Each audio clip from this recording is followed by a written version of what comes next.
Before we start the story, please hit the like button. It helps YouTube share it with more people, which lets me make even more stories. Thank you for your help. Let's get into the story. If you're armed and at the Glenmont Metro, please shoot me.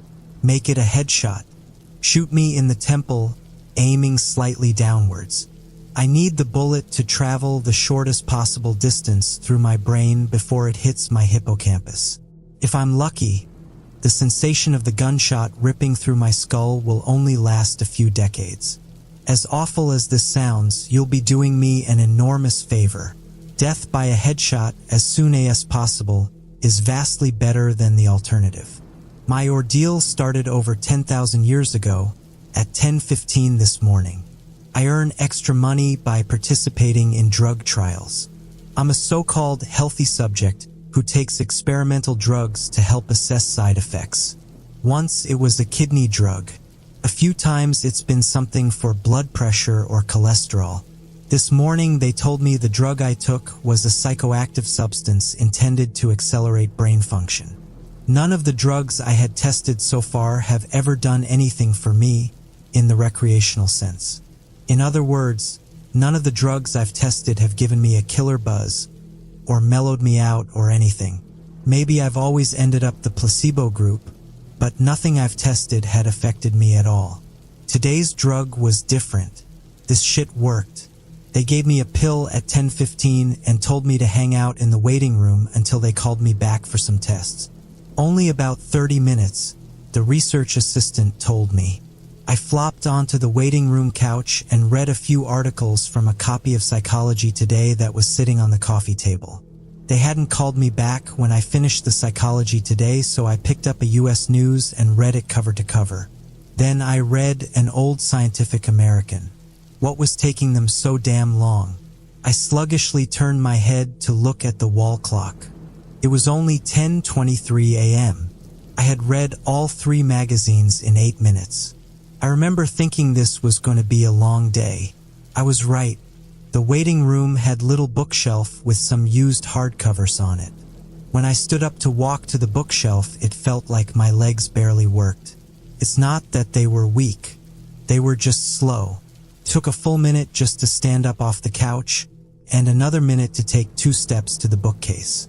I scanned the old books on the shelf and picked out a copy of Moby Dick. My arms had the same problems as my legs. Just reaching 1 foot in front of me to grab the book took a long time. I actually got bored just waiting for my hand to reach the spine of the book. I slogged back to the couch and collapsed onto it in a slow-motion fall that reminded me of the low-gravity hops of astronauts on the moon. I opened Moby Dick slowly and began reading. I started with Call Me Ishmael and got as far as Ahab throwing his pipe into the sea, which was all the way to friggin' chapter 30, before they called me back. "How are you feeling?" the research assistant asked me. "I feel slow," I said. "Actually, it's the other way around. Everything seems slow because you're so fast, but my legs, my arms, they're moving in slow motion. Your body seems like it's moving slowly because your brain is fast. Your brain is running 10 or 20 times faster than normal. You are thinking and perceiving reality at an accelerated pace. But your body is still constrained by the laws of biomechanics. Frankly, you're moving much faster than a normal person." She pantomimed a jogging motion. "But your brain is running so much faster right now that even your fast walk seems very slow to you." I thought about my slow-motion flop onto the waiting room couch. Even if my muscles had slowed down, my body would still react to gravity the same way. But in the waiting room, I even fell in slow motion. Slow muscles couldn't explain why gravity seemed weaker. My brain was going at warp 10. That's how I managed to read 3 magazines and the first 30 chapters of Moby Dick in 15 minutes. They ran a series of tests on me. The physical tests were fun. They made me juggle 3 balls, then 4, then 6. I had no problem keeping 6 balls in the air because they seemed to be moving so slowly. It was boring, frankly, waiting for each ball to move through its arc so I could catch it with my slow-motion hands and toss it back into the air. They threw Cheerios in the air and I caught them with chopsticks. They dropped a handful of coins and I counted the total value before they hit the ground. The cognitive tests were less fun, but very illuminating. Finish a 50-word word search, 3 seconds. Solve an intricate maze drawn onto a poster-sized paper, 2 seconds. View a slideshow projected at 10 images per second and answer detailed questions about what I saw, 95% correct. They told me I measured over 250 on the Knopf scale. Apparently, that's deep into the superhuman range of thinking speeds. Then they sent me home. It'll wear off in a few hours, they said, which will seem like days to you. Try to use the residual effects to get some work done. Catch up on work emails while you're still in high-speed mode. The ride home was horrible. It was only 3 metro stops, and in real-world time, it only took about 35 minutes. But in my drug-accelerated hypertime, it felt like days. Days. Just walking out of the medical research suite to the elevator seemed like it took an hour. I sprinted out of the office, willing my legs to push me faster. But the laws of biomechanics held me prisoner. As accelerated as my brain was, I couldn't do anything to make my legs work faster. The huge disconnect between my body and mind made it extremely difficult to judge how and when to slow down, turn, or rotate my body. I had basically turned into giant, slow-motion spaz. I misjudged my speed and rammed into the wall by the elevator button at a pretty good speed. Even though I could see the wall coming at me, I couldn't make my finger, outstretched to hit the elevator button, move away fast enough, and I jammed it against the wall. Hard. The pain was intense. If my brain had been running at regular speed, it probably only would have hurt for 30 seconds or so. But in my accelerated state, the intense pain seemed to last for half an hour. 45 minutes, maybe. The elevator ride was horrible. It felt like I spent 4 or 5 hours just descending 7 floors, with nothing to look at but the interior of the elevator car. I sprinted to the metro station. I have to admit, this part was almost fun. Even though my body moved at what seemed to me super slow speed, I could still carefully choose how and where to place my feet, swing my arms, and turn my torso. It only took a block or two to getting used to having a brain that ran 24 times faster than my body. Then I basically sprint danced the rest of the way, twisting and juking between people on the sidewalk and dodging moving cars with inches, aka minutes, of clearance. I spent an hour in my time frame descending into the subway and running to the platform. Endless tedium waiting the 6 minutes for the Red Line train to arrive. Although there was more to look at on the metro platform than inside the elevator, it was still intensely boring. I should have stolen that copy of Moby Dick. The Red Line train roared into the station in slow motion. The normally high-pitched squeal of its brakes was frequency shifted by my high-speed mind to a long, low tone, like a monotone tuba solo. It wasn't just the squealing subway train that was 3 octaves lower than normal. All sound was slowed to the point of near inaudibility. Voices were gone, shifted below the threshold frequency of my hearing. I did manage to hear a screaming baby on my subway car. Her shrieks slowed to sound like whale songs. Sharp sounds like a car horns and trucks bouncing over potholes were low, muddied roars like distant thunder. Back at the research offices, I could still hear and communicate with the research staff. But now verbal communication with anyone would be impossible. The effects of the drug were still intensifying. I spent what seemed like days on that fucking Red Line train. Days. Listening to the whale song of the screaming baby and the tuba solo of the brakes. Where ordinary voices were frequency shifted out of my audio range, smells didn't seem to be affected. I never became nose blind to the body odor, the stench of the train's brakes, and melange of farts and other smells wafting through the metro car. I finally got back to my apartment. Sprinting through my open door and into the front hall at full speed was like a slow, relaxing drift down a lazy river. I was relieved to be home, At least I had stuff I could do there. I picked up the book I was reading, 100 Years of Solitude, and finished it. Despite turning the pages so quickly that I tore many of them, it seemed like most of the time I spent finishing the book was spent on page turning and not actually reading. 3 minutes had passed since I got home. I tried surfing the internet. My God, it takes a long time for computers to boot these days. But it was too frustratingly slow. Hours, seemingly, to load each new page, and a fraction of a second to read it. 100 articles in my news feed read, and just 3 more minutes done. I dipped into my pile of yet-to-be-read books and finished 2 more. For more minutes had passed. I decided to try to sleep off the remaining effects of the drug. Unfortunately, whatever part of my mind is responsible for perception, the part that's been accelerated to hyperspeeds by the drug, isn't the same as the part that governs sleep. Despite being awake for what I perceived as days, my physical brain still thought it was 1:25 p.m. It was not ready for sleep. Nevertheless, I tried to sleep.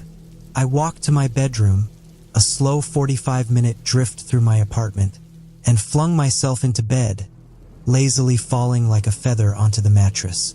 I closed my eyes and lay there for hours and hours, 10 minutes of reality time, before giving up. Sleep would not come. I was facing what was going to feel like days, or maybe even weeks of being trapped in a slow-motion prison. So I took an Ambien. The sensation of the pill and the splash of water I used to swallow it sliding my throat was sickening. A lump that blocked my breathing, moving like a slug down my esophagus. I read a book. 10 minutes had passed. I read another. 18 minutes since I took the Ambien. I threw the book across the room in disgust at my situation. The book slowly pirouetted and spun through the air, like a leaf blowing in a breeze. It hit the wall with a long, faint rumble, the only sound I had had for what seemed like hours, then drifted to the floor like a flip-flop sinking in a swimming pool. The force of gravity hadn't changed since I took the pill. The laws of physics were the same. It was just my perception of time that had gone wackadoo. This meant I could use the speed things seemed to fall as a way of judging the effects of the drug. Based on how long it took the book to drift to the floor, I estimated the effects of the drug were still intensifying. I read a magazine. I turned on the television. I clearly saw each frame of video like I was watching a slideshow. Frustrated, I turned the television off. I read some more. The first 2 books of Churchill's A History of the English-Speaking Peoples. Not exactly a light read.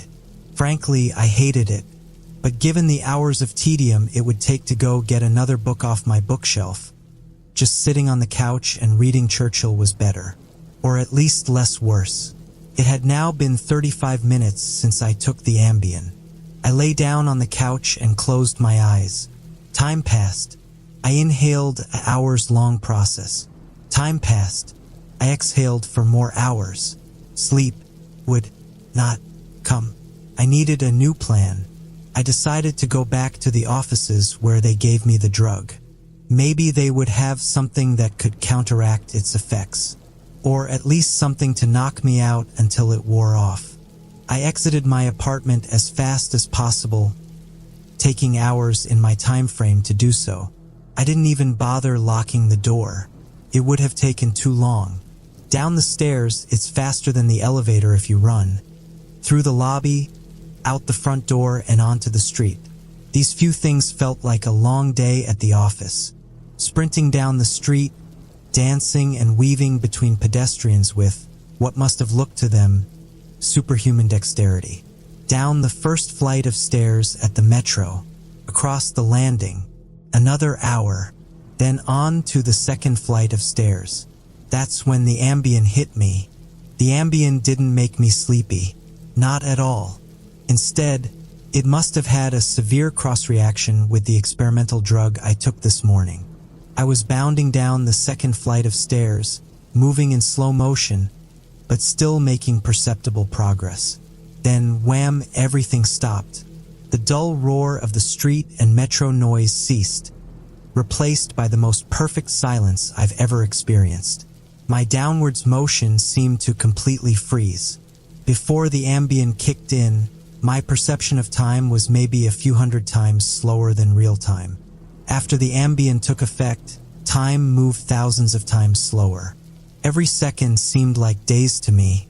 Even just moving my eyes to focus on a new point was like an impossibly slow scroll across my visual field. Over the course of the afternoon, I learned how to walk, run, and jump when my mind ran hundreds of times faster than my body. But with another 4 or 5 orders of magnitude of slowdown caused by the Ambien body control was almost impossible. I fell on the stairs. Even though I was all but frozen in mid-step, controlling my muscles was impossible. I commanded my foot forwards for hours, then backwards for hours more when it seemed like I would miss the next step. Hours attempting to adjust the angle of my ankle, then readjusting when it felt wrong. Despite these efforts, I rolled my ankle on the next step. The pain wasn't at all mitigated by the slowness. Hours of increasing strain on my bent ankle. The nerve signals that send pain into the brain must work differently than the nerves in my ear. Sonic energy was spread out over time, diluted until it was imperceptible. Pain flowed into my brain undiluted by the change in my perception of time. Hours and hours of increasing weight on my turned ankle turned into hours of increasing pain upon increasing pain. I pitched forwards, my high-speed mind completely unable to control my low-speed body. I drifted downwards for days, managing to rotate my torso enough to keep my head from impacting the ground first. I eventually landed on my right shoulder. At first, the impact wasn't even noticeable.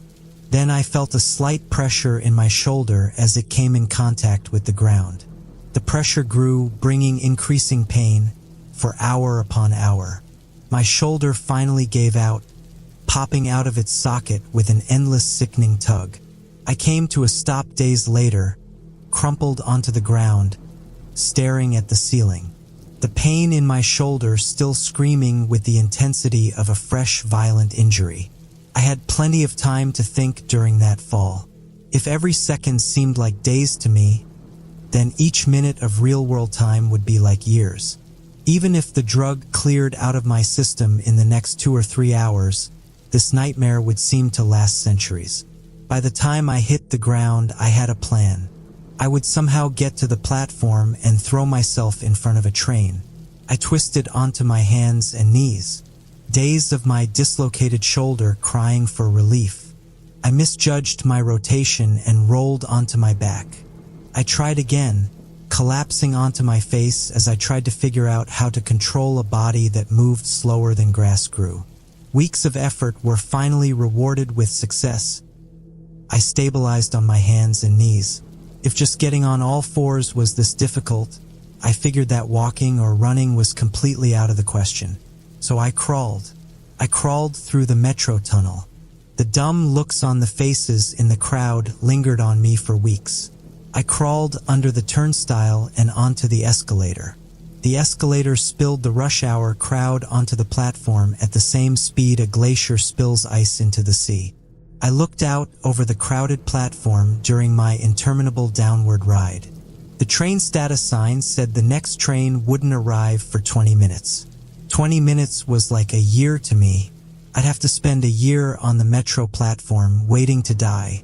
I crawled off the escalator, enduring days of stupid expressions on the commuters' faces. I crawled a few feet to a concrete bench and curled up next to it, trying to find a position to lessen the pain in my shoulder. Then my problem with time got worse. Impossibly worse. The massive slowdown on the stairs was just the beginning of the interaction between the experimental drug and the Ambien. It fully hit me while I was curled up by the bench. I blinked. Years of darkness followed. Sound was already gone, and with my blink, sight was gone as well. All that existed was the pain from my fall. My hyper-accelerated mind wasted no time compensating for the lack of sensory input. Voices spoke to me. They sung to me in languages that never existed. Patterns and faces and colors came and went in my mind's eye. I recalled my whole life and imagined living another. I forgot English. I settled into a profound despair. I spoke to God. I became God. I imagined a new universe and brought it to life with my thoughts. Then I did it all again and again. My eyes opened with geologic slowness. A faint glow. Weeks. A slit of light. Weeks. A narrow view of the metro platform, ankles of the commuters near me, and an advertisement on the opposite wall. I extracted my phone from my pocket. Project that spanned decades. How can I even explain the boredom? The pain in my shoulder is nothing compared to the boredom. Every thought I can think, I have thought hundreds of times already. The view of ankles and advertisements never changes. Never. The boredom is so intense it's tangible, like a solid object of metal and stone wedged into my skull. Inescapable. What are my options? If I crawl and fall onto the tracks without an oncoming train to crush me, I won't die. I'll experience even more pain from the 4-foot fall, but I'll most likely be rescued by some do-gooder on the platform and unable to act when the train finally does arrive. My suffering in that scenario will be endless, so I wait for the train, so I can throw myself under it. When it finally hits me, I will experience the pain of being ripped to pieces for centuries until finally, the light of life leaves my brain and my experience ends. I've lived hundreds of lifespans at the foot of this bench. I am far older in spirit than any human who has ever lived.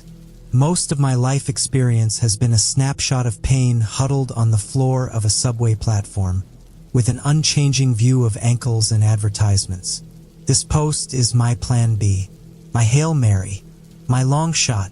I've spent lifetimes typing and posting this message in the hope that someone will read it and become convinced that my suffering must end. Someone on this platform right now. Someone who will find the man curled under the bench, the man who crawled down the escalator, and kill him as swiftly as possible. A bullet to the temple. If you're armed and at the Glenmont Metro, please shoot me. The story credit, Peter Frost David. Subscribe for more horror stories every day.